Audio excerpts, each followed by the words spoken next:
Listen, we don't just roll out of bed one day and have systemic inflammation and our body start attacking itself. It's responding to something. So let's talk about what that could be. Most of us who've been out there and have had whatever struggles that we've had, we have this giant basket that we throw anyone with pain or fatigue into, and we always just say, oh, you're inflamed. You have low-level inflammation. And low-level inflammation can lead to autoimmune disease and a whole host of other problems. We're literally having this crazy epidemic of people who are inflamed. In fact, Harvard Medical School has published recent research that links almost every major disease and discomfort to inflammation. But here's the part that they're really leaving out. The big mystery that is just void even back into the anatomy books where doctors learn pretty much everything. We're just not talking about the fascia. And the fascia, like a jello mold surrounding fruit at Christmas, literally surrounds every single cell in our body. And it feeds the cell, it delivers nutrients and oxygen and things like that. And it also electrically excites it through piezoelectrics. What happens over time if the fascia is not addressed? I always say brush your hair, brush your teeth,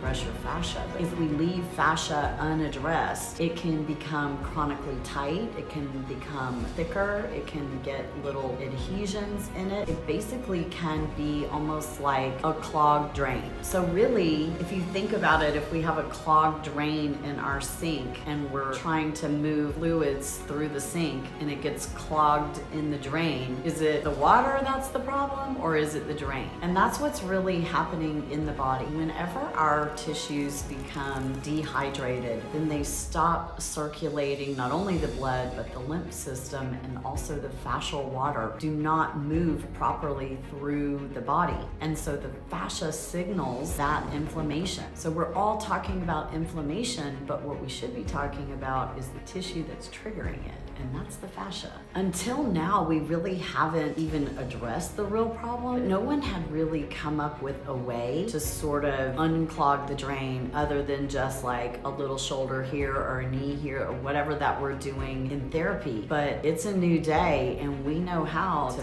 basically remove the clogs from the drain. And this comes in the form of fascia remodeling, where we're returning that fascia to smooth, supple, hydrated, native tissue that is fully functioning just like a brand new drain. So the problem isn't really inflammation, it's the drain or the fascia that's causing it. Ice can't fix it, most manual therapies can't fix it, there's certainly no pill or laser that can fix it because it requires mechanical stress and it's very specific what the body needs. Pretty much right now, everybody is out there managing the symptoms and not getting at the root. So what could happen if we actually restore the tissue and let that drain work and the fluids of the body are continually doing what they need to do? What do you think might happen? So the great news is that my company, along with independent researchers and the scientists that published in Cogent Medical Journal, have already proven that in